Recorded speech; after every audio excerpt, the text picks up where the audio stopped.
Welcome, everybody, to the most extraordinary tasting of, I think, the past 12 months. I am very privileged to be introducing you today to the finest wines of the Mornington Peninsula. And with that, 8 of the most famous winemakers from this region as well. The organization that has got into this event is quite staggering. This isn't just any old random Zoom gig. We're on big marker, and there's Hollywood sort of technology behind the scenes.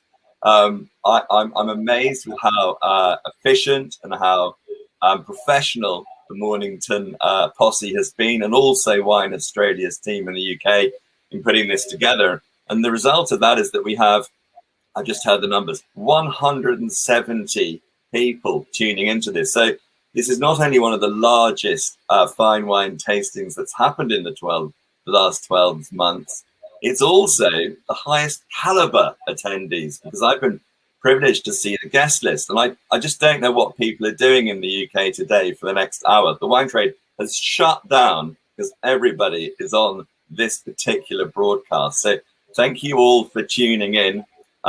Camilla kindly told me that we had someone from Sri Lanka, a load of people from Italy, some people from the States. So it's not just a UK gig today. It's a global celebration of the great wines of Mornington. Now, the booklets that you have either physically or you can find in the handout tab on the screen in front of you, just have a little click on that and you'll see there's a map and there's also the booklet. The booklets are spectacular. There is an enormous amount of information about the region, obviously the climate, some of the history as well, and then in-depth info on the wine. So I hope that many of your potential questions about, oak and whole bunch and all these sort of things that come up in Pinot discussions have been answered in the booklet. There's also crucial info on importers, so therefore you can find out, of course you'll want to buy them all, where you can buy these wines from, not only as a professional in the trade, but also as a punter, because there are the retailers listed as well, including the RRPs. So there is a mine of information in here. And what I would like to do is therefore spend all of this hour talking to the superstars who we're going to invite onto the screen, 2 at a time, to talk about their wines. Now, we're not squeezing in 3 wines in this hour. We're not doing 6, the traditional 6. We're doing 8. And that means it is a helter-skelter situation of about 5 minutes per wine plus a bit of Q&A stuff. So if you've got questions, I'll have a small amount of time after each pair to ask direct questions to the people on the screen in front of you. Also use the handout, also use the Q&A thing next to handouts, and you'll see type in the Q&A box, and I can try and ask those questions of our winemakers as well. Right, that's the housekeeping. Mornington, where are we? I think probably you all know where we are. We're an extraordinary, unique situation, a position unrivaled on the planet for growing Pinot. We're sticking out into freezing cold water, so it's properly chilly in the evenings, but gloriously sunny during the daytime. This is my favorite boutique Pinot region on the planet. And of course, we're talking about Pinot today, but you can charge down there and drink beautiful Chardonnays as well as other grapes, of course. But this is sort of mini Burgundy. And while there's Pinot grown all over the planet, as we know, we're all Pinot freaks, we all hunt these wines out. But this is unique. This is a region with Pinots packed with vibrancy, packed with poise and flair, also packed with the skill of their makers. These are passionate people. They're wonderful people, actually. They're all great friends with each other, and I'm very pleased to say they're all friends of mine as well. It's a very collaborative region. It's so much more than just ripe Pinot Noir fruit, which we understand can be done anywhere. This is a region that I think is, sublime when it comes to its quality of wines. And that's why these guys gather together to organize an event like this, to keep us all up to date with what they're getting up to. So we have 8 winemakers, 8 wines. We have 3 different vintages being shown as well, so we can get a good perspective on the last 3 vintages. And I want to kick off right now with none other than on the left of my, as I'm looking at it, on my left is Lindsay, and also we've got Kate. And in your booklets, speed through all the maps and all the beautiful pictures of the scenery, and you'll find that Murdoch is the first wine we're tasting, and that's Kate's wine. And I'm going to ask Kate to talk about the 2017 vintage overview before she gets onto her wine specifically. Kate, welcome. Thank you, Matthew. It's lovely to be here. Hello, everybody. Fantastic. Cheers. Have some Pinot. It's a great way to start the day for you guys. It's a great way to end the day for us.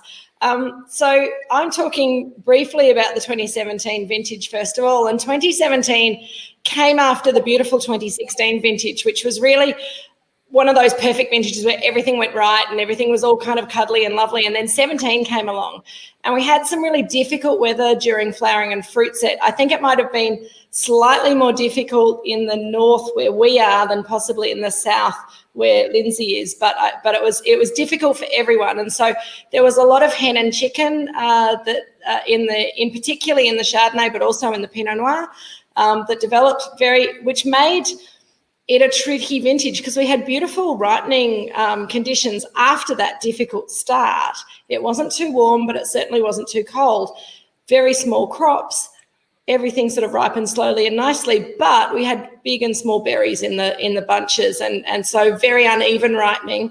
And so then deciding when to pick was really crucial for making good wine in 2017. We found with our Chardonnays that they were a little out of their normal range because some of them had too many small berries and not enough large berries, so they ripened faster. Anyway, we're not talking about Chardonnay, we're talking about Pinot Noir. And Pinot Noir, I think, fared better in 17, for us at least, than Chardonnay. We found because it was small cropping and a lot of small berries, lots of skin to juice ratio, lovely dark colours, some quite savoury structured wines coming out of 17, but lots of dark kind of voluptuousness as well. So there's plenty of perfume, and I think that this wine of ours, this is our estate Pinot Noir from 17. It's our current release both here and in the UK, which is really lovely to be drinking it with you guys. It's got fruit from 3 different vineyards. So we're at Murdoch Estate, we're a little 12-acre vineyard right in Murdoch, which is right in the north. We're at about 90 metres above sea level, but we've got 2 other vineyards, the Garden Vineyard and the Robinson Vineyard that we source fruit from.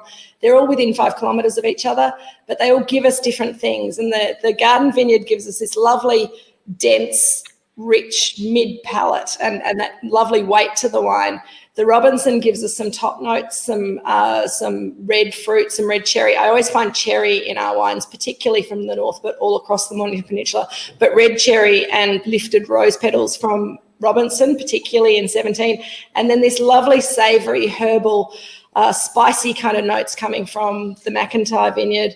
There's lots of almost Moroccan spice in here, some cinnamon and some and sort of lifted, lovely kind of exoticness that brings the wine, as you said, out of just being a fruit bomb, and it's got really lovely core of fruit, but then all these other savoury and lifted perfume characters sort of whirling around, and great tannin structure in 17, really kind of firm, rich, savoury wines coming from this part of the world in 17. Yeah, listen, this is a seriously good effort. I'm very pleased with starting with this wine because it shows quite a broad array of skills. It shows us, obviously, the bright fruit, but a lot more than that. And it's clear when you mentioned the word exotic, I suddenly went, yep, that's what I wanted you to say. It's the exoticism of the perfume and also the spice on the mid-palate, which grabs me. And then, of course, you're not expecting the tannins to come in and actually look really quite profound and really quite sort of arresting. And I think that might be a character of not only your wine and this particular cuvee, but the vintage itself. They are quite robust wines with, I think, probably quite a long life ahead of them. Absolutely.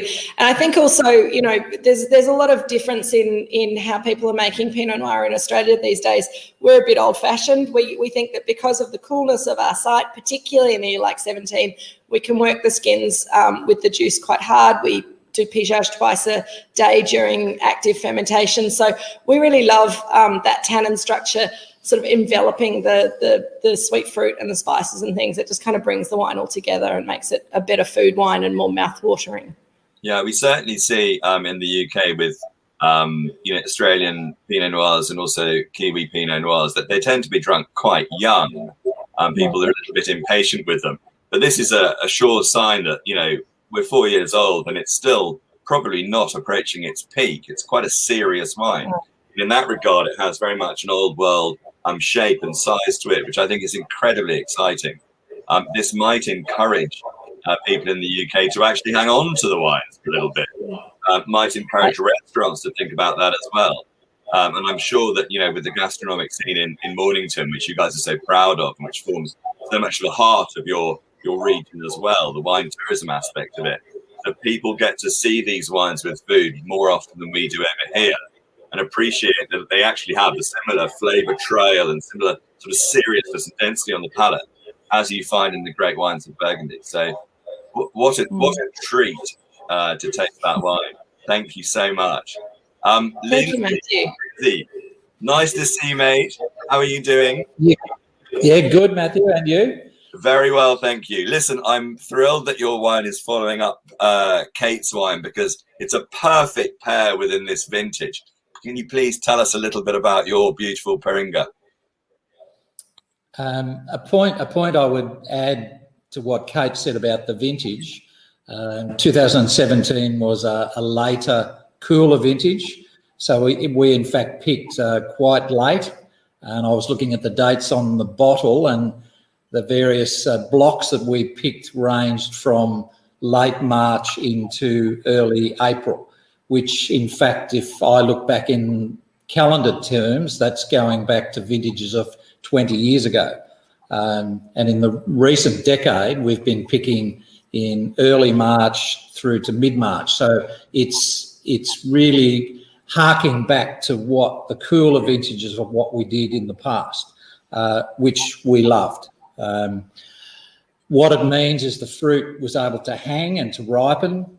As Kate said, the crop was small, the berries were small, the bunches were small, and ours is quite a dark coloured brooding wine and has great tannin structure.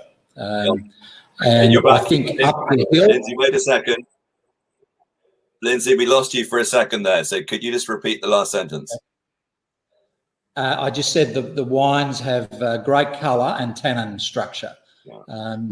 And I think up the hill, possibly we, as Kate said, we fared a little late, a little better maybe in terms of crop, but we certainly picked many weeks after the lower level vineyards did.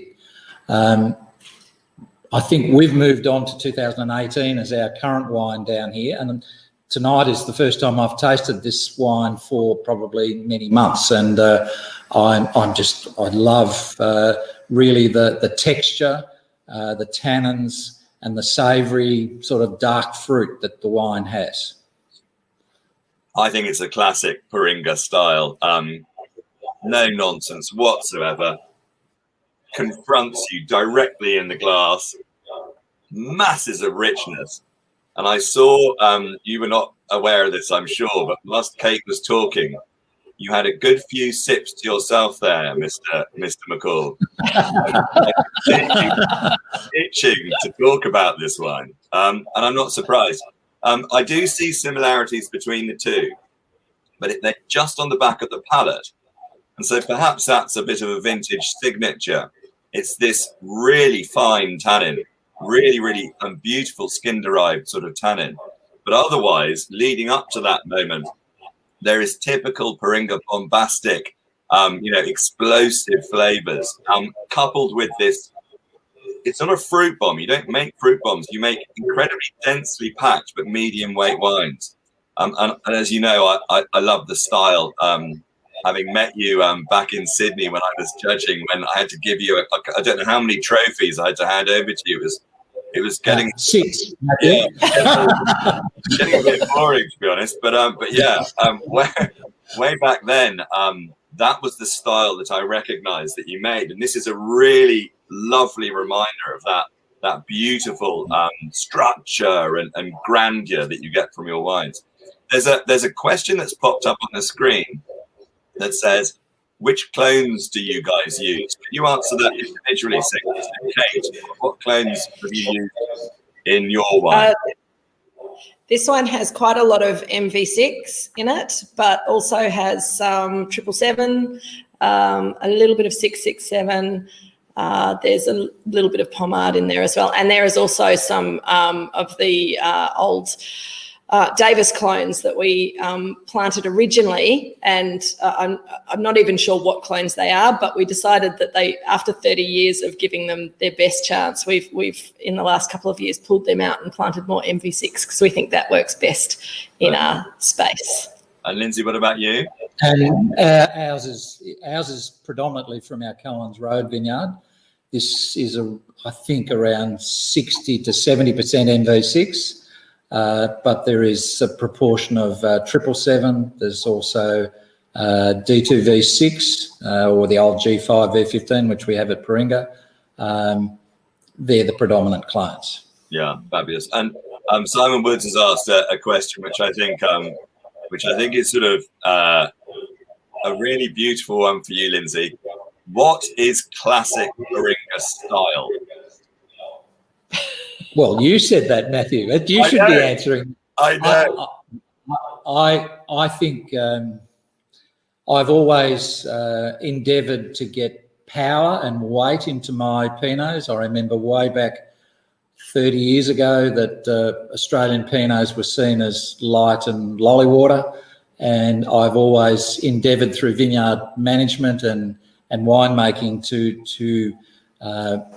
produce wines of beauty but power and weight, and I think that's what Paringa is.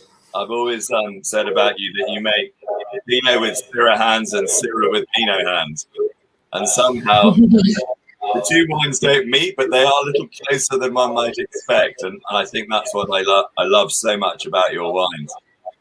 There's a question from Amber that's come up, which I think is probably nice to throw at you now. It's a bit of a curveball. With water on three sides of your region, what effect does wind have? Do you have to watch out for gusts of wind? Do you have windbreaks at all? Yes, we do. So having that water on three sides is very much a maritime climate, but depending on where you are in the peninsula, the wind is more or less difficult to deal with. A lot of people planted windbreaks early on, and where we are in the north, we don't get a lot of the wind from the south because we're protected by the southern part of the Mornington Peninsula, Red Hill and Arthur's Seat kind of blocks those southern winds that will affect some of the other vineyards, but we get a lot of wind that comes in from mostly from the west across Port Phillip Bay, but also from the east because we're on top of a ridge in Muridock. So yeah, wind is one of the tricky things. Can I throw in my tips? As an ex-geography teacher, I can talk for hours about this, Matthew. Wind is a positive and a negative. At particular times of the year in the summer, it helps cool our vineyards. I guess in the spring and the growing season, wind can be a negative because it can knock the vines around. Many of us planted on north-facing slopes originally to take advantage of the warm sun and be protected from the southerlies and the westerlies. It's interesting, in more recent times, people are planting on other slopes now, even around to the south. And the negatives of the wind are being counteracted by the changes of our seasons, I would say.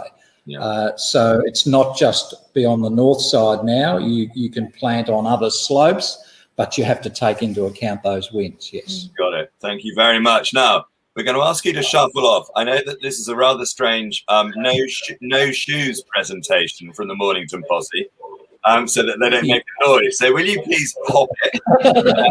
Bring in the next two people, please. Thank you so much, guys.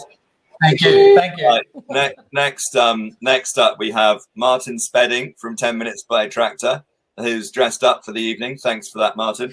And Glenn Haley from Kooyong. Nice to see you lads there. These are our first two 18s. So we've got 4 18s in a row now. And I'd just like Martin to give us a little bit of an overview of 18, and then we'll crack on with the tasting. Yeah, thanks, Matthew, and welcome everybody. It's great to be here. Yeah, 18, very different vintage to 17. As Kate and Lindsay mentioned, quite different in terms of how it impacted up and down the hill, but a real classic vintage. 18 was actually quite a wet and cold winter, and we had really quite a delayed bud burst, which means, in actual fact, for us, it was our second latest bud burst we've ever had. So 20th of September versus normally around 7th of September. But that was followed by absolutely beautiful dry and warm weather over November. We had probably 2 or 3 degrees above normal temperatures, which meant that we just had fantastic conditions for flowering. So we had great fruit set. We had really good crops. We then had a little bit of cool and wet weather going into the end of December, early January, but then the rest of summer was really a beautiful summer. It really was just a very idyllic sort of vintage. Probably the biggest challenge is that because of those ideal conditions, we needed really to alter our crops and make sure that our vines were in balance. So there was sort of fruit thinning and green thinning through veraison to make sure that we were getting the right balance. So yeah, it was a lovely vintage, and I think we've seen some lovely wines. Probably the most similar vintage, probably for me, would be back in 04. Again, when you look at those wines now, lovely, beautiful wines. But again, you can tell, if crops weren't managed well, you wouldn't have got the same quality outcome. So yeah, really good, I think. And Glenn, maybe. Glenn, do you have anything to add to that? Anything that you noticed? No, I agree completely. I think in terms of a season, from a perspective of a slightly bigger winery such as ourselves, it's that volume was the biggest challenge during harvest, was how to take it, how to handle it with the weather, bringing things on quickly. But generally speaking, very pleasing top to bottom. 2018. Yeah. And I would assume that the 2018 vintage is the main vintage that will be in the market for both in Australia and coming on into the UK now. Yes, yeah, I think so. So I think the 18s and a few of the 19s, as we're going to see today, that are starting to come through. But I think it's great for you to be seeing these different wines from the 3 different vintages, because they're very, very different. I mean, the 17 vintage had, I think, 205 days between bud burst and harvest. The 18 vintage was 179 days, so less hang time, but quite beautiful vintages in their own right, but quite different stylistically. That is an incredible stat, actually. That's going to say a lot to these wines. Thank you for that. That's super nerdy, as expected of you, great man. Now, onto your wine, please. Tell us about Couloir. Let's get into it. Yeah, sure. Well, we're lucky that we have the 3 original vineyards up here on the hill, up in Main Ridge, up the hill, as we say.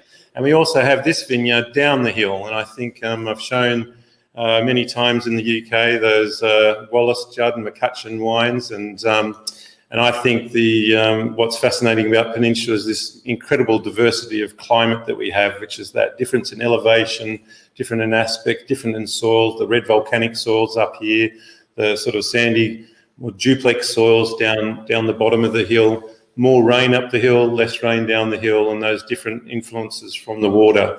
So interesting to look at this. I think when you're looking at up the hill and down the hill, and we're looking at, say, a Judd and Wallace versus, say, Coolart Road, it can be up to, in 2018, there was 18 days difference in picking dates. So, down the hill, we tend to see a little bit more red, a little bit more darker fruited, a little bit more fruit weight. But I think the real telltale is in the tannins. And I think it's really lovely seeing those differences in the tannins up the hill, the more mineral tannins, and down the hill, that more grippier tannins. And I love the cool art. The cool art to me has been really, the 18s have really been fleshing out really well. And I think over the next couple of years, they're going to be wonderful drinking.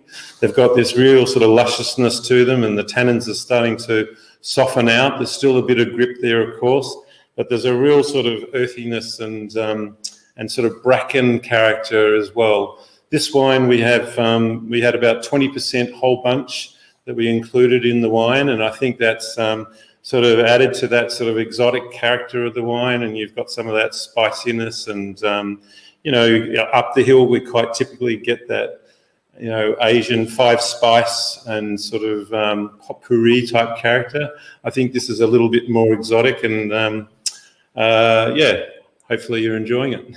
I think it's interesting that you chose this wine from your portfolio because, as you said before, Chard and Wallace, can be quite sexy, quite plush, and quite sort of seductive.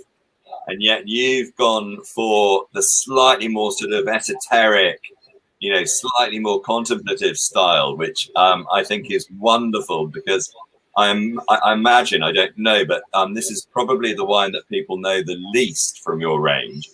And yet, technically, it's a fascinating wine. It's a kaleidoscopic style because for me, the perfume, as you say, is spectacular. It's actually quite, the fruit character is quite gentle, I believe, in this. And persistence along, it's not so massive on the palate. But it's the structure of the tannins, the use of stems, just that exact, precise use of stems that has given it its sort of profondeur, its kind of profound notes and grippiness. And you know what? I think this might go for a very long time, but retain that sort of grace throughout. And that's the cool art way. That's what I think the cool art is all about. Yeah, well, I thought it'd be interesting to show. As I said, I'm not everybody on this will not necessarily seen all of our wines, but I've shown obviously the others quite a lot, and I think it helps to really show that diversity of style that you see on the peninsula. And I think in terms of what you were saying, Matthew, I think what I love about Mornington and what I love about this wine is that balance of fruit and savouriness. Yeah. And I think when we get that interplay between those exotic and sort of more savoury characters and the fruit, then I really think you end up with something that's very alluring to the glass and, just a really good drink. That is quoted today so far. I love that quote. That sums it up beautifully. Just before we move on to Glenn, could you please repeat that numbers of days of bud burst to harvest from 17 and 18 again? Because Margaret's so we're looking at 3 vintages today. So this is, and I have to say that these are across our 8 vineyards. So this is not necessarily true of everyone, but it does give an indication of what was going on in the season. So for 2017, we had 205 days between bud burst and harvest versus a long-term average of 203.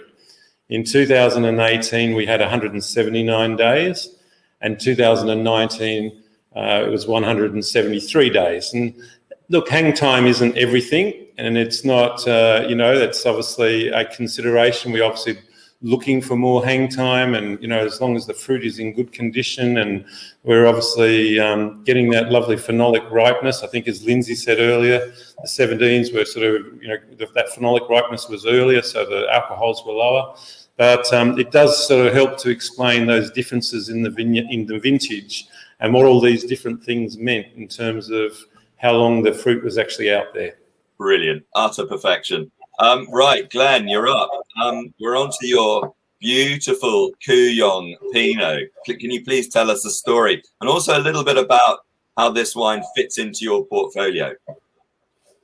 Absolutely. So we have, it's all off the one property, 100 acres in the north of Mornington. So similar to Martin in the sense of the sub-regional similarities. So within that property, we make 3 single block wines. We have a lot of different individual parcels, and we love to take individual pieces and bottle up small amounts just to show that even though it's off one estate and the changes aren't enormous across the property, just gentle changes in soil and topography and the height and things like that, that you do get subtle differences that come through in the wine. So this one today is Mears, which I really like Mears as the sort of the red fruited, the lighter, the more elegant stylings from Kooyong, where the other two, the Ferris and the Haven, you get more into that typical Northern Mornington, very dark cherry, spice, more brooding, more powerful. Whereas Mears, we use 115 and 114 are the clones that we use for that, which are generally a lighter style clone. So bigger bunches, bigger berries, so a juicier wine, unlike MB6 and Pommard and some of these others where you get the smaller berries, more intensity, more power. Because of that, we picked this block first. So in 2018, we started in late Feb with this block, which is, a week or so earlier than normal. But we don't like seeing this block go too far. It doesn't sort of carry the time. To Martin's point earlier, the hang time can be great sometimes at MB6 in particular, but for 115 in particular, we like it nice and early. Keep the red fruit, keep the juiciness and the prettiness. Whole bunch is part of our style as well. We use about 10-15% in a wine like this, so you get that little lick of stalk or sort of wood smoke character coming through, which we like because I think it just adds a little to the Mears. So in terms of the property, it's a sandier part of the vineyard. So we have more clay on the other side of the property, and as you move across into where this comes from, it gets a bit sandier down that part. And yeah, I love that, because that says it all about this flavour. And for those people who have been following you for years, as I have done, Mears tastes sandy and fresh and a little bit pinched on the palate, whereas Haven at the other end of the spectrum, as you rightly say, is the black fruited and under the clay and everything, more sort of full-bodied. But isn't it beautiful to make such disparate styles within the one winery? It is, and I think part of that is also embracing that difference as well. So there's a temptation to try to change that in the Mears and sort of make it look a bit more like Haven, or maybe pull the Haven back in and sort of end up somewhere in the middle. But it takes a bit of effort and control to make sure that we're not sort of fighting the natural instinct of the vineyard. And because it's on a sandier site, and I'm always intrigued by other regions that have a sandier soil, because I always see prettiness and elegance in the wines. And I find that from this part of the vineyard, whereas certainly in the other parts, it's the darker, deeper, more powerful style. There's a slight misconception. We have a question about aging on the screen, but there's a slight misconception, I think, that because Mears is very pale in colour, physically lighter on the palate, that it's the earliest wine to drink in your portfolio. And I don't think that's the case. I actually think that, and of course, Haven looks so opulent and plush. People think that's the one that needs the longest time to mature. But what's your opinion on that? I like Mears because you will get the sort of earthy undergrowth character comes through, and it just sits better with the wine. Whereas the Haven in particular, it can turn more not in a negative sense, but a bit more dry red in style. Whereas this sort of develops a bit more of that really interesting tertiary character, and it takes 6, 8, 10 years before we hit that point. 2004 was a comment before.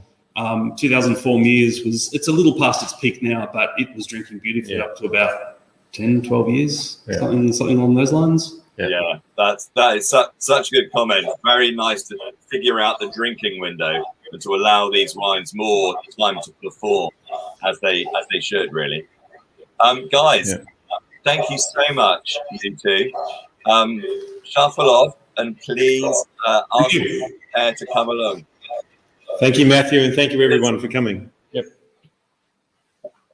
All right, next up, we have two of the most charismatic people in Australia, let alone in the Mornington. separated at birth, Mike Elwood and Paul Scorbo. How are you, mate? G'day. It's so lovely to see you guys. And you don't have to dwell too much on the vintage characteristics because they've done such a good job before you. What I would love to know, and these wines are quite different, but extremely fine as well. I'd love to know about your precise mantra, your philosophy for your wines. And I'm going to start with the beautifully shaven Mike Elwood. Look, when we were coming up to this tasting, I had a look at our 17s, 18s and 19s, and I thought this wine really represented Mornington really well. It had beautiful Mornington characters, and that's what I wanted to show off for this tasting. I think, you know, we get carried away with other regions and whatnot, but Mornington's getting its own characters, and I think that's really important for us to start showing off. This was, so like Martin was saying, this was a pretty generous year. We had a good crop. We did our green harvest. We culled out about 20-25% of the fruit. And then when we came into vintage, it was still quite high, the cropping levels that we're getting, which is, you know, it's good for volume, but for quality, you've got to start to bring that in again. So this was actually the first year, 18 was the first year we made a rosé. So as the fruit came in, we destemmed it, and any excess liquid, I was just saignaying straight off into barrel to try and concentrate those skins and get more concentration into the Pinot. And I think when you drink that, you can taste that. You can see that wine, you are really tasting the skins of the fruit. And it's giving it a beautiful perfume and really good aromatics on that wine as well. I love your style, Mike, and also you're known for making incredibly pure wines, not just Pinot but Chardonnay as well. Incredibly pure styles, and this probably to me is the most direct and sort of, you know, javelin shaped kind of wine of the tasting, and that it just pierces the palate and then continues on, you know, laser sighted. And I think that perhaps it's your desire to make such wines with such clarity. And is that because of your vineyards? I think it's a good question. I think the vineyard plays a big part. We're on one of the warmer sites on the peninsula and sandy soils.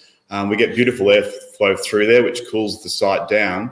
But I do want to maximise that natural acidity and really get that beautiful freshness coming through, which I don't want to have to manipulate that in the winery so much. I'd rather get that from the fruit. And so we do pick on the earlier side with the Pinot and the Chardonnay.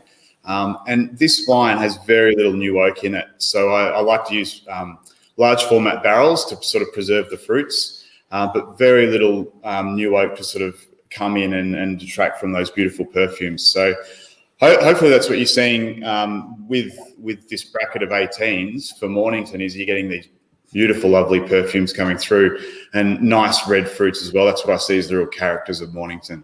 Yeah, thanks, mate. That's classic. I mean, certainly your aversion to new oak also heightens the purity of the fruit, and I think that's a real signature. It's a beautiful wine, and I wasn't aware of the saignay kind of aspect of it, and that really has, I think, done a great job with it, because it's also focused the acid and the tannin such that they balance perfectly the exuberance of the fruit. So good effort, sir. I'm going to move on to Scorpo. Hello, mate. Lovely to see you. Will you tell us about your beautiful wine?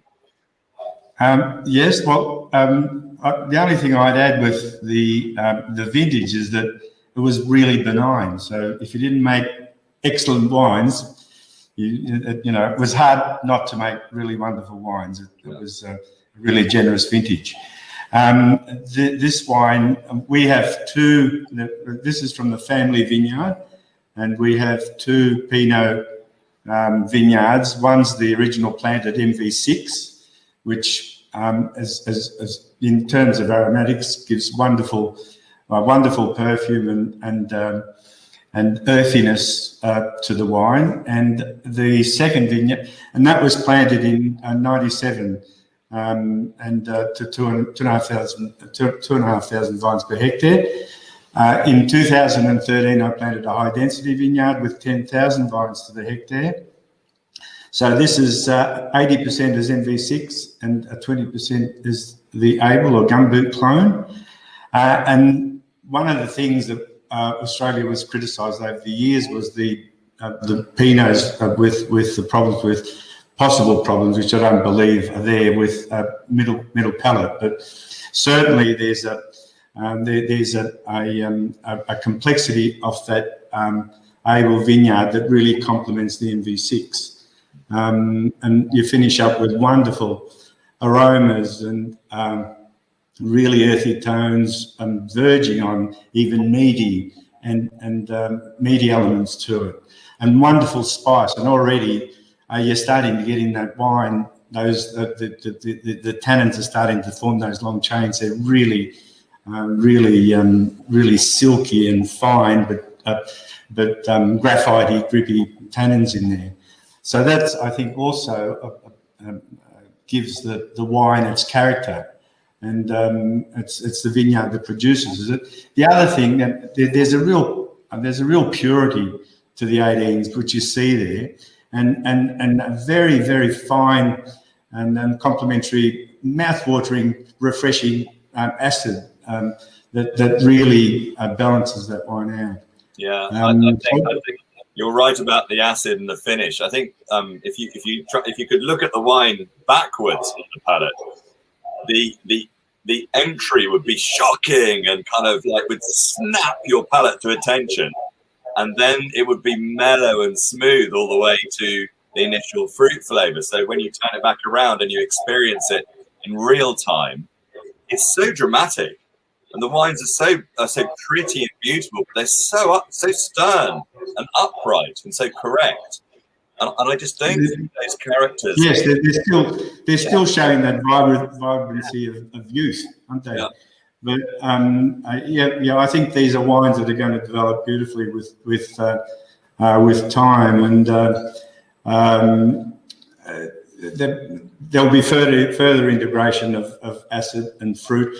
The other thing that we introduced back in 2016 is the use of concrete fermenters, and that was really from my trips to Burgundy and seeing what was happening. So there's lovely fruit there. There's wonderful fruit, but what the concrete does is that you don't get the sweetness. Yes. So you really focus on the savoury side of the wine, but all the fruit.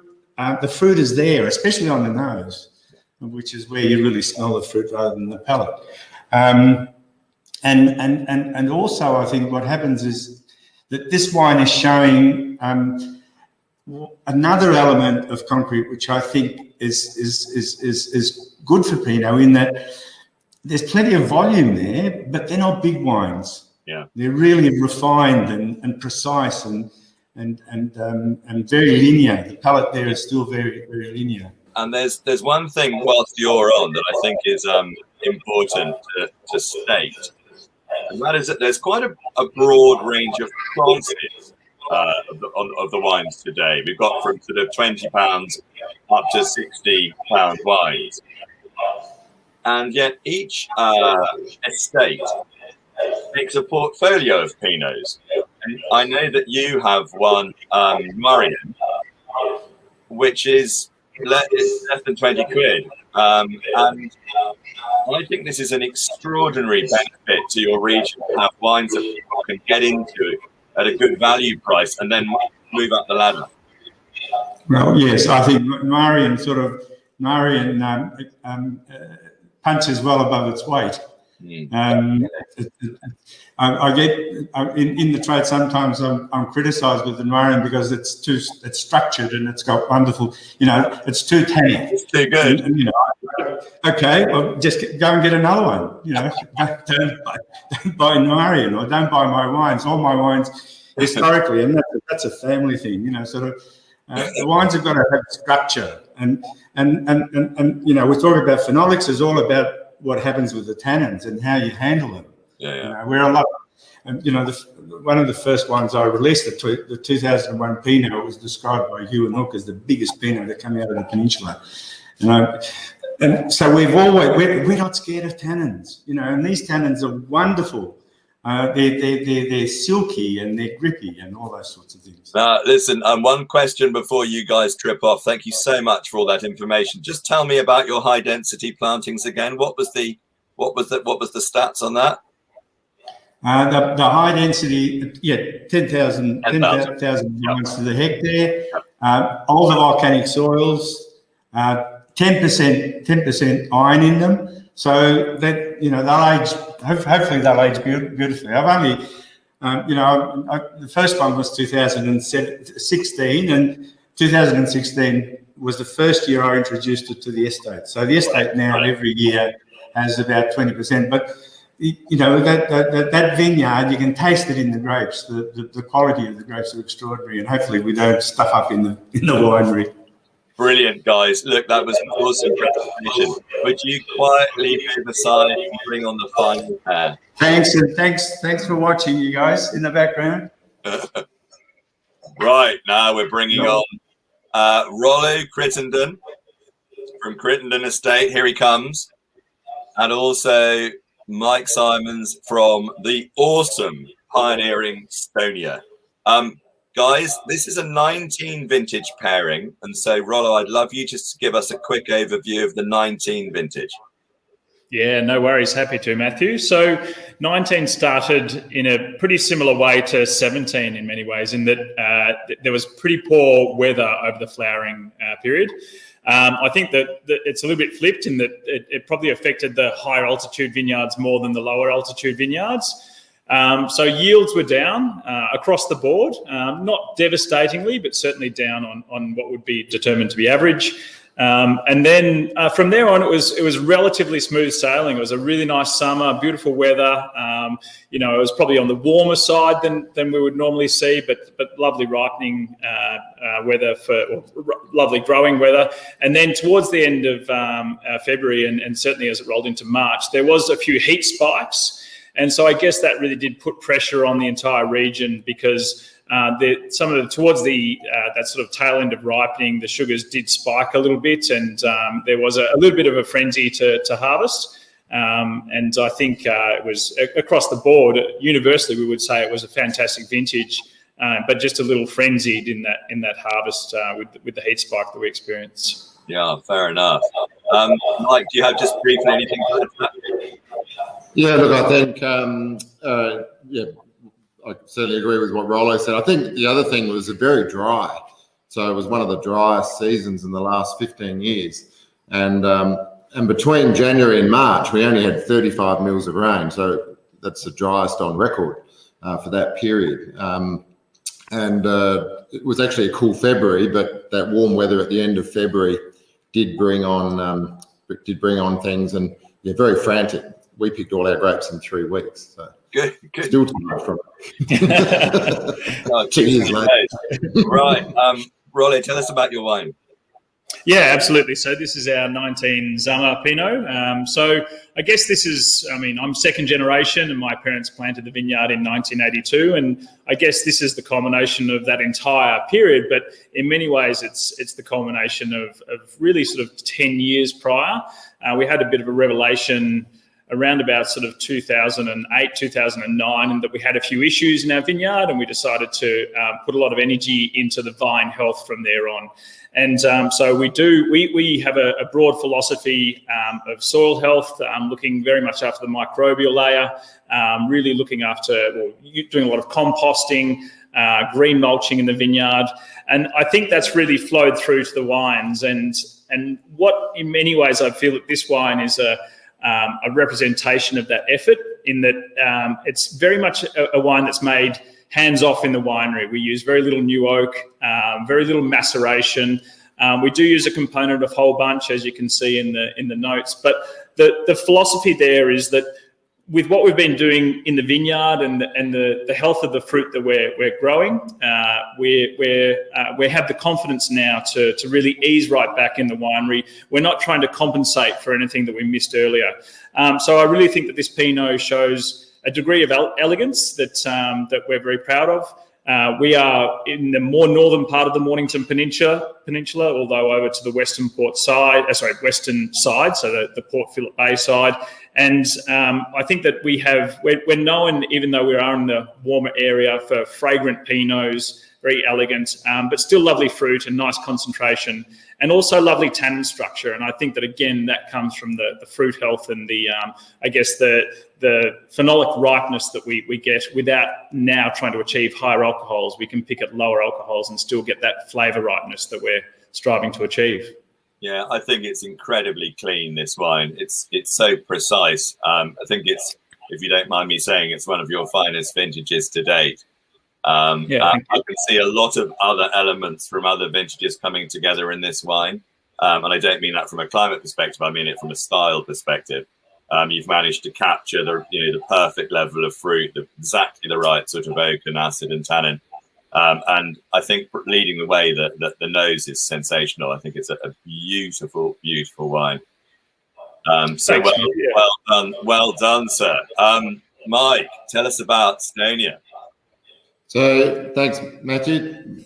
Thanks to everyone for listening. This is a 2019 Stonia. So I think this is a very different wine to the other wines we've tried tonight, in the sense that this is a blend across the peninsula. So all the other wines have been single site essentially, or maybe two sites. But this is a blend from some of the northern vineyards through to the high vineyards and down where we are at Merricks, which is on the southern part of the peninsula.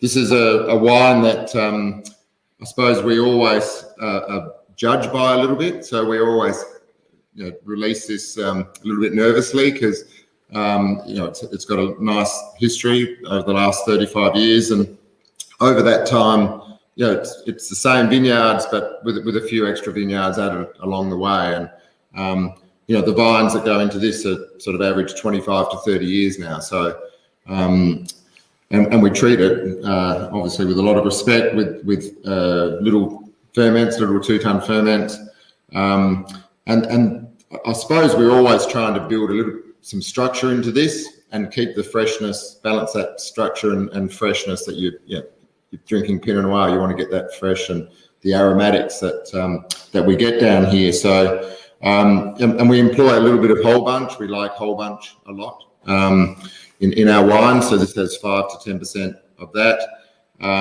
We use larger format oak and a little bit of tank ferment as well. But 19 was a really lovely year for sure. And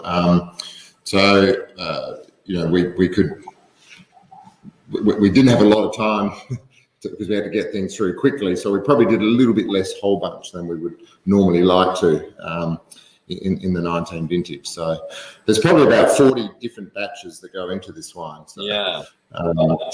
So we can't do more than that because we lose track if we don't do any more. I was going to ask you, what is the production of this wine? It varies, obviously, because yields vary in our region, and the average yield in 19 was a little bit above average. It was about 5 tonnes a hectare, or 30 hectolitres a hectare if you work in that. The average is actually about 25, 26 hectolitres a hectare, or 4 tonnes a hectare. So we're talking Grand Cru Burgundy sort of levels are our average yields,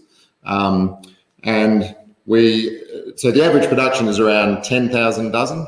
So So Mike, this is literally the cheerleader wine for your region. Is it the largest production Pinot? I don't know. We don't really like to talk about production, but it's probably 10. It varies. In bigger years it can be a little bit more, up to 15, but it's normally around the 10 to 12. So probably, I don't know. Yeah. Not trying to sort of divulge trade secrets, but I just think it's remarkable that you can make a wine with this degree of finesse in sizable quantities in a boutique region, and then get it onto the market in the UK for 20 quid. It is, therefore, my comment is a cheerleader for the region. It's a stepping stone wine for this region, which is actually widely available, as opposed to a very, very, very small production that's just available in a handful of independent merchants. So for that reason, my gosh, what an effort you make with this wine. Yeah, well, thank you. It's good. Yeah, we're very happy with the 19. But then in addition to this, clearly you make a few single vineyard propositions as well in a reserve wine. Yes, so the single vineyards, actually, the vineyards used in this wine, we also select some of them for our single vineyard releases and our reserve blend. And to be honest, we're so blessed with a group of wonderful vineyards. We could make single vineyard releases from every one of them. Unfortunately, we sort of have to just pick a few. So I've got a question from Jimmy Smith saying, same question again to you guys. Could you tell us the clones for both wines, and also for Rollo, which green Meuniers do you use? Yeah, sure. So starting with the clones, we have 7 clones under vine. So we have some of the older Davis clones as well, D2 V5 and D5 V12. And so the more recent grafting work that we've done is top grafting with Pommard clones, 667, and some 114 and 115 as well makes up the mix. This is predominantly Pommard and MB6, which we also have, and a little bit of the D clone for elegance or aromatics. In terms of the green mulching, we do a mixture of fava beans, so baby broad beans basically, which is great because we harvest them as well, and we give them out to the staff and any customers coming to the cellar door, and we use snow peas and oats as a mixture. So yeah, it's been amazingly beneficial. And then what we tend to do is roll them back into the soil rather than mowing them. And that slowly breaks down over the warmer months, helps with moisture retention in the soil, and also helps, slowly get that nutrient back into the soil as well. Fantastic. And Mike, your clones? So we're predominantly MV6, which is Mother Vine 6, which is one of the original Pinot clones brought into Australia. And as Kate mentioned, certainly a very reliable, low cropping, low vigor clone. So that's certainly one of our preferred clones. But there's a mix too. There's the Dijon clones, 115 and 777, and some of the newer clones, Pommard. So it's a real mix, but predominantly MV6 is sort of the dominant clone. Thank you. A nice comment from Adam Lechmer. Just says, one of the great things about these wines is that they're charming and approachable in their youth, at the same time unthinkable without food. So they have this seriousness that makes them even more interesting. And I think that's a beautiful expression there, and a compliment to all 8 of you guys. There are 1 or 2 more questions. Lucy Shaw's asked a really obvious one. Lucy, you know the answer to this. Where does Mornington sit stylistically in comparison to the great Pinot regions of the world? Well, of course, we're on a Mornington Peninsula sesh, so at the top, Lucy, at the top of the world. What do you want me to say? Can't say anything other than the top. We're on telly. Right. At this moment in time, I'd love to bring everybody back just for a bit of a sort of, come on. And now you have to be quiet. Don't forget the microphones are very sensitive. We can put our arms around each other here. We're not allowed to in the UK just yet. Listen, everybody. Everyone, I would like to thank you all for being so informative, also for showing us such special wines. I mean, the range of wines was sensational, and also for being so humble and proud of your region and your collaboration. You're a very collaborative bunch, and I think that's the reason why you've moved so far, so fast in everyone's Pinot minds around the world. I'd also like to thank the technical wizards, R2D2, C3PO, whoever's doing all the technical stuff behind the scenes, because it's worked perfectly. And I must admit, I was a bit nervous about all of that. Olivia Barry, we have to raise a glass to her. Or 2. Come over, Olivia. A great job. And then obviously over on this side of the world, here's Olivia. On this side of the world, we have Camilla, who did such a brilliant job for Wine Australia, and also the Wine Australia team for putting this all together. I hope that everybody out there has enjoyed this enormously, and certainly I think it's hard to beat this lineup of wines. The final sort of cheers really is to all of you for joining us. I know everyone's extremely busy.